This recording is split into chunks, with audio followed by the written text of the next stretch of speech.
अब मैं आपको दिल्ली की म्युनिसिपल कॉरपोरेशन का हाल बता देता हूं। यहां मेयर का इलेक्शन तो हो गया, लेकिन अब एमसीडी की स्टैंडिंग कमेटी के चुनाव को लेकर टकराव हो रहा है। एक बार फिर एमसीडी की मीटिंग में लात घूंसे चले, हाथापाई हुई, माइक तोड़े गए और एक दूसरे पर पानी की बोतल फेंकी गई। लेकिन स्टैंडिंग कमेटी के मेंबर्स का चुनाव तो भी नहीं हो सका। असल में सुप्रीम कोर्ट के आदेश के बाद कल दिल्ली नगर निगम में मेयर और डिप्टी मेयर का चुनाव हो गया। दोनों पदों पर आम आदमी पार्टी के कैंडिडेट जीत गए। इसके बाद स्टैंडिंग कमेटी के लिए इलेक्शन होना था, तो हंगामा शुरू हो गया। नियम के मुताबिक स्टैंडिंग कमेटी के चुनाव में भी मेयर और डिप्टी मेयर के इलेक्शन की तरह सीक्रेट वोटिंग होनी चाहिए थी, लेकिन मेयर शैली ओबरॉय ने पार्षदों को मोबाइल अंदर लाने की परमिशन दे दी। बीजेपी ने इसका विरोध किया, झगड़ा शुरू हो गया। लेकिन तब तक 47 वोट पड़ चुके थे। 47 वोट डालने के बाद मेयर ने बीजेपी की बात मान ली कि वोटिंग के वक्त मोबाइल फोन रखने की इजाजत नहीं होगी। बीजेपी ने कहा जो 47 वोट डाले जा चुके हैं उन्हें रद्द किया जाए और नए सिरे से वोटिंग हो। इसके बाद झगड़ा और बढ़ गया। मेयर ने फैसला किया कि वो दोबारा वोटिंग नहीं करवाएंगे क्योंकि बैलेट पेपर नहीं है और स्टैंडिंग कमेटी के इलेक्शन होने तक सदन की कार्रवाई भी खत्म नहीं करेंगी। लेकिन बीजेपी नए सिरे से चुनाव की मांग पर अड़ गई। इसी बात को लेकर रात भर हंगामा होता रहा।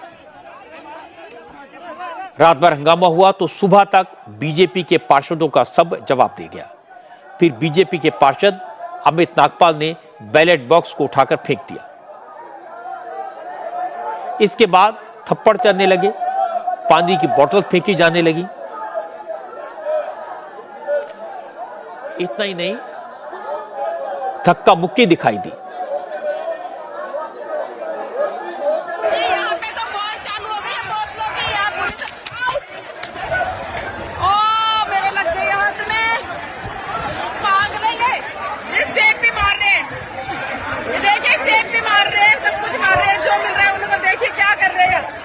पार्षद एक दूसरे से भिड़ गए।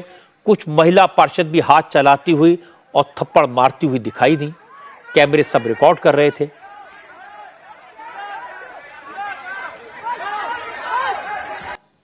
रात भर के हंगामे के बाद आखिरकार सुबह 9:30 बजे मेयर शैली ओबरॉय ने सदन की कार्रवाई कल सुबह 10 बजे तक के लिए स्थगित कर दी। मेयर ने खास तौर पर रेखा गुप्ता और अमित नागपाल का नाम लिया और कहा कि सदन में जो कुछ हुआ वो शर्मनाक था।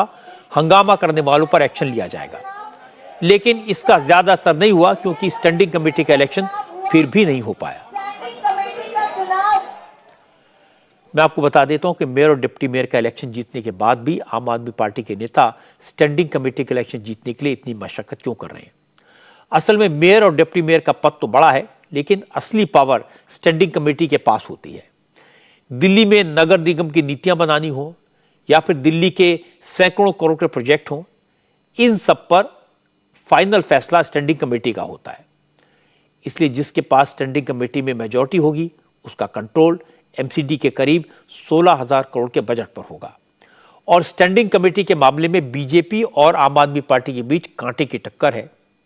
स्टैंडिंग कमेटी में कुल 18 मेंबर्स होते हैं, 12 जोन हैं, हर जोन से एक मेंबर चुना जाता है, लेकिन 6 मेंबर्स का चुनाव एमसीडी में वोटिंग के जरिए होता है। इन 6 में अगर आम आदमी पार्टी 4 सीटें जीतती है तो स्टैंडिंग कमेटी में उसका चेयरमैन होगा। अगर बीजेपी 3 सीटें जीत पाए तो बीजेपी स्टैंडिंग कमेटी में अपना चेयरमैन बना लेगी। बीजेपी 2 सीटें आराम से जीत रही है, उससे सिर्फ 4 एक्स्ट्रा वोट चाहिए और केजरीवाल किसी कीमत पर ऐसा होने नहीं देना चाहते, इसलिए झगड़ा हो रहा है। इंडिया टीवी हर वक्त हर जगह डाउनलोड करने के लिए सर्च करें India TV news Google play store या ऐप स्टोर पर।